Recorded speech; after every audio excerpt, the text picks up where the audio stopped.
Question is whether that's sorting out that red state, blue state divide that in a lot of ways is the legacy of the last shutdown, whether that means that Republicans really might not pay that much of a price this time. Does the damage that they did to themselves the last time mean that maybe there's no more damage to be done this time? Joining us now to sort this out is Democratic Congressman Bill Pascrell of New Jersey, who first won his seat in 1996, beating the Republican incumbent who was part of the 1994 Republican landslide. Congressman Pascrell, I remember you from my New Jersey days. Thank you for being here tonight. And I wonder if you could just start out by talking to people a little bit about your experience in 1996 running against the Gingrich shutdown, running against the Gingrich Congress, what that experience was like, and whether you think the same climate can exist in 2014. There are some similarities, Steve, between the 96, when you look at the 96 election and you look at what the possibilities are for 2014. If you remember in 1996, our efforts, if you look at every one of those races, particularly the ones that changed from Republican to Democrat, the focus was Newt Gingrich.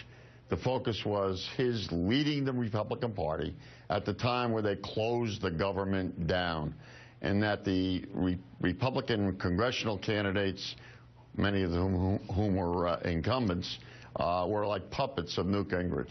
And they suffered in that election. We didn't take over the House, but they suffered a tremendous amount of losses in the 96 election, particularly in the House. And you know, Gingrich knew that the people that he brought into office in 1994, the revolution as he called it, and it was a revolution, no question about it, he worked hard to make a Republican majority, were the same ones who turned against him in '98 when he moved out of the House of Representatives for a multiple of reasons. He brought people in that never had any experience in government, that were true believers, that were almost iconoclasts, and did not believe really in the democratic process of everybody's equal to the table when we debate.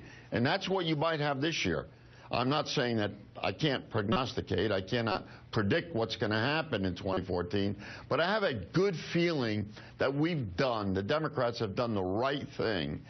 When they say we're not willing to negotiate, that is so much bull it isn't funny. They had 6 months to negotiate the budget. The Senate passed the budget. They were always criticizing the Senate for not passing a budget. The House passed the budget. The protocol means that you bring both parties together and you sit and you come up with a compromise. They wished not to do that. This was planned, this closing. This was a gift to the far right of their party. I don't blame the far right. I blame the Republican leadership, and that's what happened in '96. And that finally happened when Clinton was for president. But what about, Congressman, that difference we're sort of getting at in the intro there? That, like, look, you can look back at 95 and 96 and say a state like New Jersey, you know, Bush Sr. had carried it, Reagan carried it. You know, that was something that Republicans could lose in the 90s. And they did lose it. They lost New Jersey. They lost the Northeast. They lost the Pacific Coast. They had a lot of congressmen in districts like yours who could win before the Gingrich shutdown, who can't win anymore. Is there anything left for them to lose, or have we reached a point where for Republicans the biggest threat is that Republican primary and it doesn't give you guys as much leverage? Nothing is impossible to overcome. Steve, if you remember my election in 1996, my opponent, who was the incumbent at the time, had so much money. He had more money than Carter had liver pills in '96 election. But you want to know something? When you continue to fight for what you believe in, be you a Democrat or Republican, you work hard at it. What's happened in this election, as we look forward to 2014, is they're relying on a right-wing a takeover of the federal government. That's not going to happen. What Boehner has allowed to happen is, and beginning in 2011, was for the right wing of his party to start calling the shots, to keep them in line, to protect his own leadership. I like John Boehner. I happen to think that he's a good American and wants the government to really do what we're supposed to be doing, is that we're helping people where people can't be helped any further by their own initiatives.